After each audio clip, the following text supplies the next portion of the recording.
إن الله يأمركم أن تؤدوا الأمانات إلى أهلها وإذا حكمتم بين الناس أن تحكموا بالعدل. فهذه الآية نزلت في الكعبة، وكان سبب نزولها هو مفتاح الكعبة. توارث السدانة يقتصر على بني شيبة كابرا عن كابر منذ قصي بن كلاب، أعطاها قصي لابنه عبد الدار، وبقي مفتاح الكعبة له ولعقبه حتى فتح مكة، حين كانت السدانة بيد عثمان بن طلحة. Assalamualaikum warahmatullahi wabarakatuh. Hamdan wa syukran lillah, nahmaduhu wa nasta'inuhu wa nastaghfiruh wa na'udzu billahi min syururi anfusina wa min sayyiati a'malina. Man yahdihillahu fala mudilla lahu wa man yudlil fala hadiyalah. Asyhadu an la ilaha illallah wahdahu la syarika lahu wa asyhadu anna sayyidana Muhammadan abduhu wa rasuluh ba'atsallahu rahmatan lil alamin. Wa nusalli wa nusallim alaihi wa ala alihi fil awwalin wal akhirin wa fil mala'il a'la ila yaumiddin. Alhamdulillah, jumpa kembali bersama Aventador 007. Pada kesempatan kali ini saya ingin kembali menunjukkan kepada teman-teman kerancuan DNA ancestry. Dalam hal ini mengenai mendeteksi leluhur yang jaraknya ribuan tahun. Contoh Bani Syaibah. Bani Syaibah ini adalah bani yang diberi amanah oleh Rasulullah SAW untuk sebagai juru kunci Ka'bah. Kunci Ka'bah itu dipegang turun-temurun oleh Bani Syaibah. Saya bacakan sebuah artikel yang dilansir oleh NU Online. Dilansir Al-Arabiyah, selama lebih dari 16 abad, bahkan sebelum Islam datang, anak cucu Qusay bin Kilab bin Murrah merupakan orang yang ditugaskan untuk merawat Ka'bah, termasuk yang menyimpan kuncinya. Memang pada saat itu Qusay menduduki jabatan Al-Sadanah, yaitu pihak yang bertanggung jawab atas pakaian dan kunci Ka'bah. Qusay menyerahkan kunci Ka'bah kepada anak pertamanya, yaitu Abduddar. Lalu Abduddar menyerahkan kunci Ka'bah kepada anak pertamanya. Pada zaman Rasulullah SAW, yang bertugas merawat Ka'bah dan memegang kuncinya adalah Uthman bin Talha. Pada saat peristiwa penaklukan Mekah, Fathul Mekah, kunci Ka'bah diambil paksa Ali bin Abi Thalib dari tangan Uthman bin Talha untuk membuka Ka'bah. فيوم فتح مكة أعادها المصطفى المختار لهم في قصة إن الله يأمركم أن تؤدوا الأمانات إلى أهلها، آية تتلى آناء الليل وأطراف النهار. Pada saat itu Abbas bin Abdul Muttalib meminta kepada Rasulullah agar kunci Ka'bah dijaga keluarganya. Namun Rasulullah SAW tidak mengabulkannya. Bahkan Rasulullah mengembalikan kunci itu kepada Uthman bin Talha. Rasulullah SAW amara Ali bin Abi Talib bi an yunadi Uthman bin Talha. فذهب إليه علي بن أبي طالب رضي الله تعالى عنه وقال له أجب رسول الله. فقال له يا علي قد أخذت مني المفتاح عنوة والآن تقول لي أجب رسول. قال أجب رسول الله إن الله قد أنزل في حقك قرآنا يتلى. فأجاب. ذهب عثمان بن طلحة إلى رسول الله في الكعبة فأعطاه المفتاح وقال له خذوها يا بني أبي طلحة خالدة تالدة إلى يوم القيامة لا ينزعها منكم إلا ظالم. Ini dilakukan Rasulullah SAW setelah menerima wahyu surat An-Nisa ayat 58. Lalu Uthman bin Talha mewariskan kunci Ka'bah itu kepada saudaranya Syaibah. Hingga hari ini kunci Ka'bah dipegang oleh anak cucu keturunan Syaibah. أخذها عثمان بن طلحة وعثمان بن طلحة ليس له أبناء وليس له، فكان ابن عمه شيبة، فأعطاها لشيبة. رسول الله أعطاها للأكبر مع وجود الأصغر، ولذلك إحنا ماشيين عليها أنها كابرا عن كابر، يعني يموت الكبير يأتي الذي في الأسرة وليس من أبناء الكبير. كثير من الناس يظن أنه السادن يأخذ المفتاح واحد من أبنائه، لا، يأخذ المفتاح من يليه في السن من نفس أسرة آل شيبي، نفس أسرة آل شيبي، يعني يأخذونها كابرا عن كابر. Dalam sebuah video yang beredar, seorang Syekh Bani Syaibah, Saleh Syaibah, memperlihatkan kunci Ka'bah dan pintu taubat. هذا مفتاح الباب الكبير حق الكعبة؟ باب الكعبة. جميل. وهذا مفتاح السطح اللي هو باب التوبة. باب التوبة. ما شاء الله. وهذا مفتاح مقام سيدنا إبراهيم. ما شاء الله تبارك الله.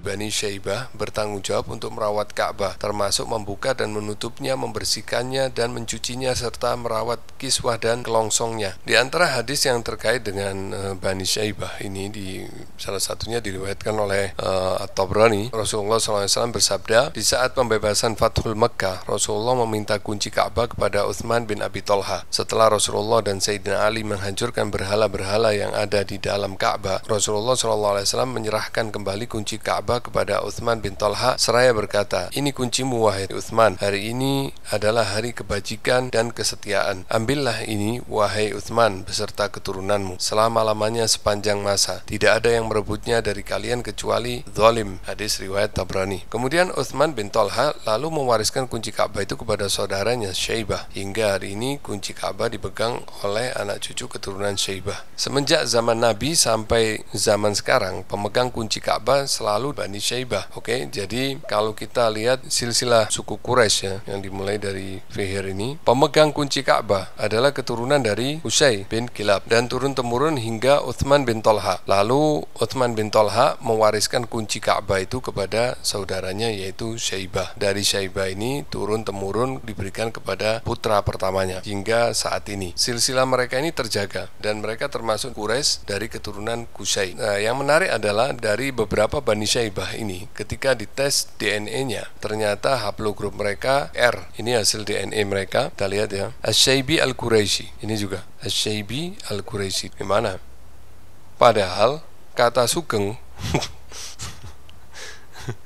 haplogrup suku Quraisy itu JL859, tapi kenyataannya R. Nah, sekarang kita cek di Waiful, haplogrup R, haplogrup dari Syaibah tadi YP6238. R ini adalah mutasi dari P mutasi dari K, ya. K mutasi dari F. Jadi kalau kita mengikuti mitos silsilah DNA seperti ini, harusnya satu haplogrup ini. Karena Qusay adalah kakek dari Hasyim. Nih lihat. Nih Qusay punya anak Abdul Manaf, punya anak Hasyim. Harusnya ini kan satu haplogrup, wong kakeknya sendiri kok. Berarti harusnya J juga. Kalau ngikuti mitos ini, mereka-mereka yang ada di silsilah ini nggak pernah dicek DNA-nya. Ini kan cuman ramalan aja. Nah, ramalannya meleset tuh. Katanya J. Nah, ini Bani Syaibah ternyata R. Kok bisa anak turunannya Qusay haplogrupnya R? Berarti bermasalah ini DNA ancestor ini. Nah, sekarang kita cek di Family Tree DNA. Perjalanan migrasi dari haplogrup R nih, ke Afrika, Nigeria, Niger,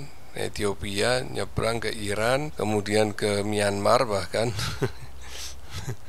sampai ke Myanmar, kemudian ke lewat Cina, Mongol, Kazakhstan, Afghanistan, dan berhenti di Pakistan. Ya, kacau kan? Kacau. Jalur leluhurnya nih. Ini modern time sampai ke zaman besi, Metal Age, Stone Age, zaman batu, kemudian terus Stone Age sampai ke Nabi Adam nih, 232.000 before Common Era, yaitu 234.000 sekian tahun yang lalu. Itu keturunan dari manusia purba 368.000 tahun yang lalu. Dan itu keturunan dari Denisovan 705.000 tahun yang lalu. Gimana nih? Coba cek Denisovan. Ini kan manusia purba. Nih, Denisovan. Menurut Family Tree DNA, hidup 705.000 tahun yang lalu. Ini adalah moyang dari manusia purba. Manusia purbanya yang mana? Yang tadi. Nah, ini manusia purbanya. Nih. Jadi, ya ini dianggap leluhur dari Nabi Adam. Kembali lagi ke Bani Syaibah. Ini orangnya.